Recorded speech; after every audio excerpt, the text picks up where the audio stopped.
জামাতের নারীদের নিয়ে আমি কথা বলতে চাচ্ছিলাম না। আপনি আমাকে একটা এভিডেন্স দেখান আমি যেখানে তো বললাম যে এত এত বেশি না, যে এত এটা বেশি সেটা তো নির্বাচন আপনাকে কমিশনে গিয়ে বিএনপি না গিয়ে না বিচার দিয়ে আসছে, না, নির্বাচন না কমিশন আপনি এত আপনি বেশি বিচার দিয়েছেন, বাট আপনি এভিডেন্স দেখান। আল জাজিরাতে জামায়াতের আমির ডাক্তার শফিকুর রহমান একটা সাক্ষাৎকার দিয়েছেন।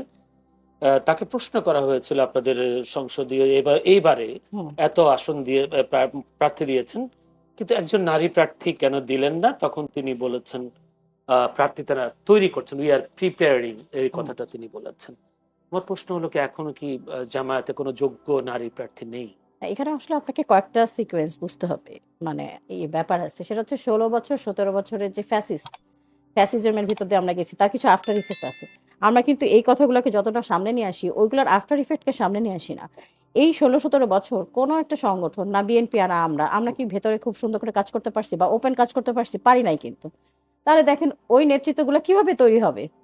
না, আপনারা যে বলতেছেন যে নেতৃত্ব তৈরি হবে, এই যে দেখেন আজকে আমি টক শোতে আসছি, এর আগে কোনো মিডিয়া আমাদেরকে নিচ্ছে না, নাই তো, আমাদের গলার ভয়েস রেজ করারই তো জায়গা ছিল না।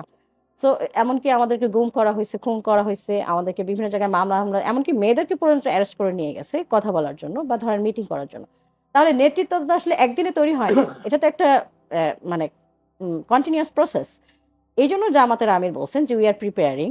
তার মানে এটা না যে হচ্ছে উনি দিবেন না, এটা হচ্ছে যে আমাদের আগে গ্রুমিং করা হবে, ইয়ে করা হবে, দেন বিভিন্ন জায়গায় আপনারা দেখতে পাবেন অবশ্যই। জি, ধন্যবাদ। নীলুফার চৌধুরী মনি, আপা যদি বলছিলেন আপনারা আসলে নিজেরাই পরিস্থিতি উত্তপ্ত করছেন, যেহেতু আপনারা, তিনি একটা প্রথম দিকে অভিযোগটা করেছেন নিজেরা মারামারি করে প্রায় 2 শতাধিক, উনি বলেন 300 কথা বলছেন, যদি আমরা জানি 2 শতাধিক আপনারা হতাহত হয়েছেন। সেই রেশ এখন নিজেরা জেনে না করে এখন ভিন্ন দলের সাথে করছেন সহিংস পরিস্থিতি, কি বলবেন?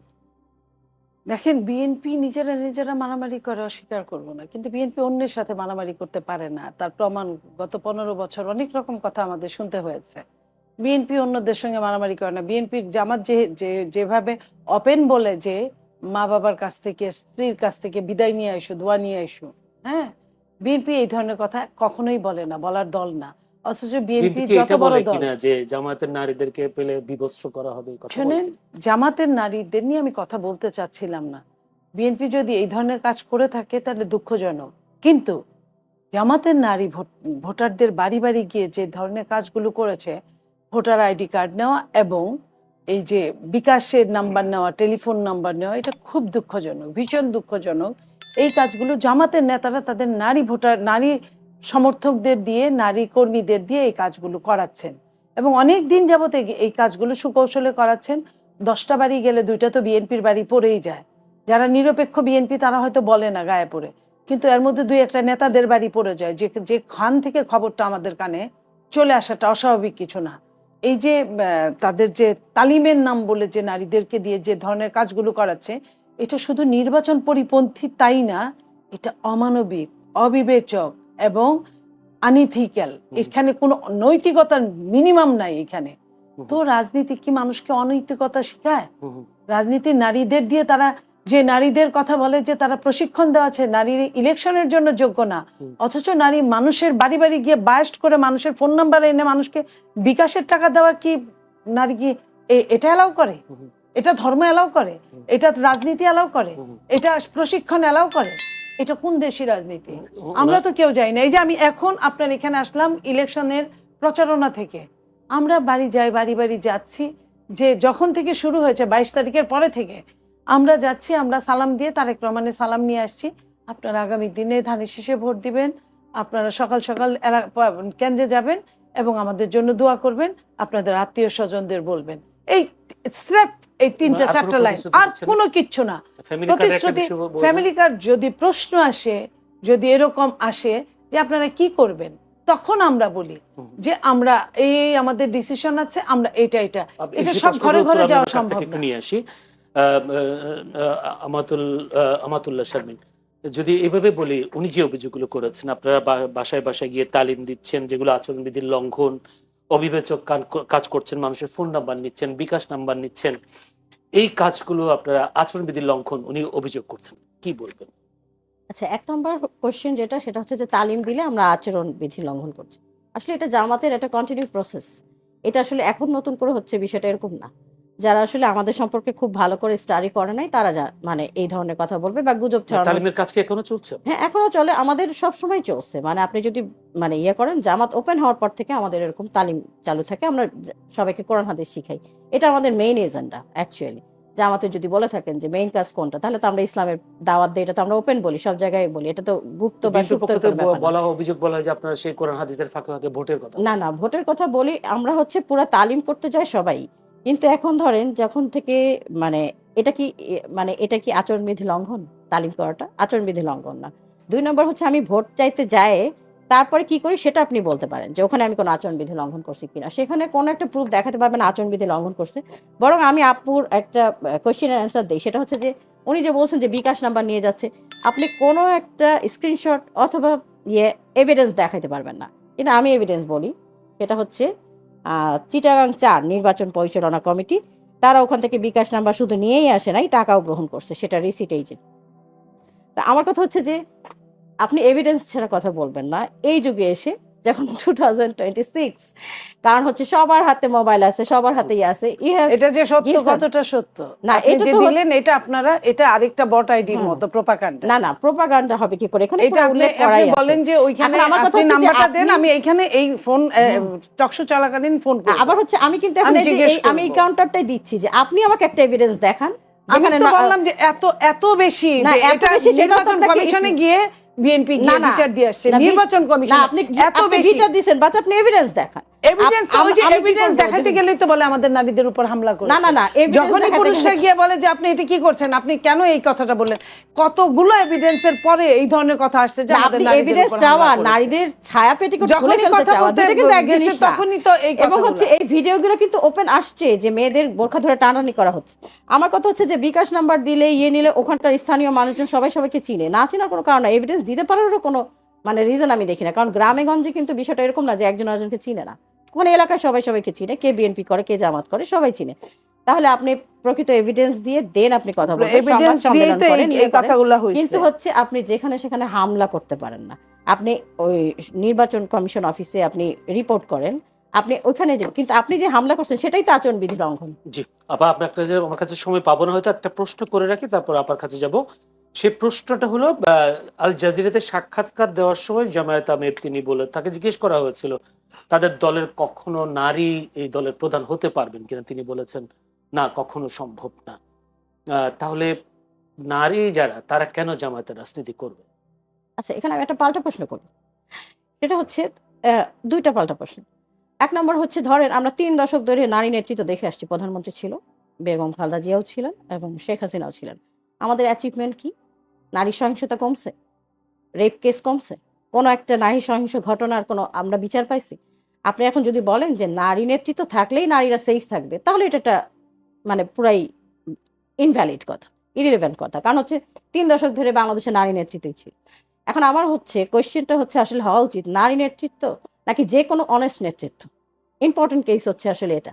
এখন জামাতকে সবাই পাল্টা কোয়েশ্চেন করে, মানে সারাদিন আমরা এটার শুনি। জামাত যেহেতু একটা ইসলামী দল, আমরা হয়তো একদম আমির পর্যায়ের হবে না। আপনি কোন একটা সেনাপ্রধান দেখাতে পারবেন যে প্রধান বাংলাদেশ থেকে হয়েছে? হয় নাই কিন্তু।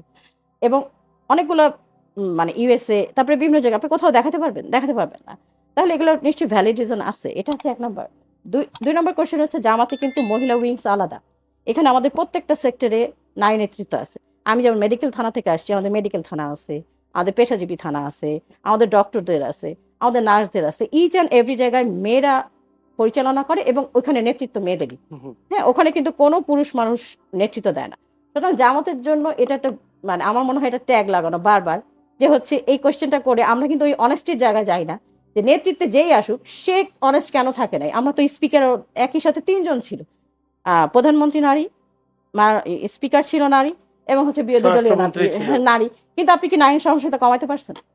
জি ধন্যবাদ, আমি একটু আসবো নির্বাচ চৌধুরী মনির কাছে। আমার একটা শেষ প্রশ্ন, সেই প্রশ্নটা হলো আজকে যেটা জামাতের আমির যেটা বলেছেন যে নারীরা কখনো সেই দলের প্রধান হতে পারবে না, তখন আমি ওদের কমেন্ট সেকশনে গিয়ে দেখি অনেকে বলছেন যে জিয়া পরিবারের সদস্য ছাড়া বিএনপির কখনো প্রধান হতে পারবে কিনা।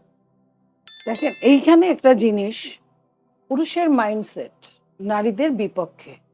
উনি মিলল না ছিল এরকম কয়েকটা উত্তর দিলেন, চেষ্টা করলেন, বাট নারীদেরকে কেউ, এই জামাত তো সেই জামাত যে দেশনেত্রী বেগম খালেদা জিয়াকে মেনে 20-25 বছর একসাথে থেকেছেন এবং খালেদা জিয়াকে ওনারা অত্যন্ত, উনি কিন্তু নারী প্রধান, উনার আন্ডারে কিন্তু জামাত কাজ করেছে। তার মানে কি, টাইট দিলে কয় তোমার মারতে চাই, কয়টা খাবা, কয়েকটাও না, যদি বাইদা বাড়ি কয় পুরাটাই, তো হলো এই এই অবস্থাটা করেছে। ওনারা নারীদের দিয়ে কাজ করায় বলে 40% বা 43%, কিন্তু নমিনেশন একটাও দেয় না। আপনি যে প্রশ্নটা করেছেন আমি আত্মসমালোচনা করতে পারি, এটাই হচ্ছে গণতন্ত্রের যে বিউটিটা, সেটা বিএনপির মধ্যে আছে। পুরুষের মাইন্ডসেট যতদিন ঠিক না হবে, যে নারীরা ক্ষমতায় ছিল, এই যে 2 জন বা 3 জন, আমি 3 জনই বলবো, রওশন এরশাদ আর বাইরে না, এরা প্রত্যেকেই উত্তরাধিকার সূত্রে আসছে, তারা নারী হিসেবে আসে নাই, মানুষ হিসেবে আসছে। সেই পরিবারে যদি অ্যাডাল্ট পুরুষ থাকতেন ওই সময়টায়, তাহলে তারা আসতেন না। অ্যাডাল্ট পুরুষ ছিল না বলেই তারা কিন্তু অমুকের সন্তান অমুকের স্ত্রী হিসেবেই আসছেন। সো এইখানে বিএনপি কেন, কারোরই মাইন্ডসেট ওইভাবে তাজা হয় নাই যে কোনো নারীকে, কর্মী বান্ধব নারীকে, পরিশ্রমী নারীকে তারা মনোনয়ন দেবে। যে কয়টা নারী মনোনয়ন পেয়েছে বিএনপিতে, তারা প্রত্যেকেই পুরুষ কোটায় পেয়েছে, হয় কোনো এমপির বউ অথবা কোনো এমপি মন্ত্রীর মেয়ে, কিংবা এমপি মন্ত্রীর বা গুম হওয়া যাওয়া কারো বোন, এই কারণে যে ওকে দরকার ওই গুমটা ইউজ করার জন্য। সো এইখানে আমি মনে করি নারীদের জন্য প্রত্যেকটা দল সমান তালে একই মাইন্ডসেটে বিশ্বাসী। 5% বলা হয়েছিল যে এইবার 5% তারা সবগুলো দল মিলে একটা জায়গায় এসেছিল সংস্কারে বসে, যে 5% মহিলাদের মনোনয়ন দিবে। জামাত একজনকেও দেয় নাই, 30টা দল একজনকেও দেয় নাই। বিএনপি যে 9 জনকে দিয়েছে, আমি বললাম পুরুষ কোটায়, 10 জন মনে হয়। না 9 জন, 10 জন ছিল দেশনেত্রী বেগম খালেদা জিয়া মারা যাওয়ার পরে 9 জন সেই পুরুষ কোটায়, এবং অন্যান্য দলের চেয়ে স্বতন্ত্র কেউ কেউ দাঁড়িয়েছে, যারা আছে তারা 3.5% হলে আপাতত 10 জন মনে হয়। 3.65 পর্যন্ত, এবং বিএনপিতে 9 জন, আমি ড্যাম শিওর। আচ্ছা, আচ্ছা। বুঝছেন তো, এই জন্য আমি বলি যে এটা কোনো দলেই সম্ভব না, চিন্তাই করে না। আগে আমি- বামরা চিন্তা করতো, আপনার খেয়াল আছে মতিয়া চৌধুরীদের মতো মহিলারা আমার 2-1 বার শেষ, ডাকসু জিএসভিপি হয়েছে, জি। কিন্তু নট কন্টিনিউ। যে আমি যেটা প্রশ্ন চেয়েছিলাম উত্তর সেটা পাইনি, কিন্তু আমি বলেছিলাম জিয়া পরিবারের সদস্য ছাড়া আমি তো আপনাকে বিএনপি কে উত্তর দলীয় দিয়েছি, প্রধান হতে পারবে আমি তো কেউ? একদমই বলে দিয়েছি, কেউই কোনো দলেই পারবে না, নট অনলি বিএনপি। বিএনপি তো পারার সম্ভাবনা আমি দেখছিও না, আপনি অবশ্যই অন্য দলেও না। জি। আপা যদি কোনো 1 মিনিটে বলতে চান, কোনো বলবেন কি? আচ্ছা, না উনি বলে যে আমি শেষ বললেন করব। যে হচ্ছে কোনো দলেই নাই, আসলে এটা কিন্তু ঠিক না। যেমন হচ্ছে জামাতে ইসলামীতে কিন্তু এই ট্র্যাডিশন চালু নাই। এখানে নেতার ছেলে নেতা হয় অথবা নেতার মেয়ে নেতা হয় বা ওই হিসেবে নমিনেশন দেওয়া হয়, বিষয়টা কিন্তু এরকম না। এখানে হচ্ছে যে ডেডিকেটেড এখানে পারসন, আপনাদেরও যে আছে হচ্ছে না, তারাও হচ্ছে ডেডিকেটেড যে পারসন। মহিলা এমপিরা, আপনাদের প্রেসিডেন্টের ওয়াইফ, সেক্রেটারির ওয়াইফ, তারা হয়েছে, এবং এখন যারা ফাঁসিতে হয়েছিল যাদের, না না, তাদের সন্তানরা আমাদের ইলেকশন সিস্টেমটাই আসলে করছে। এরকম না। আমাদের সিস্টেমই হচ্ছে যে যে যে মানে কাজের ভিত্তিতে তারপরে তারা হয়। সেখানে যদি লিডারের ছেলেমেয়েরা হয় তাহলে হয়, জি। কিন্তু একদম গর্ভাধা একদম ছকে ফেলা না যে জি। সেই সব হবে। দলেই ধন্যবাদ।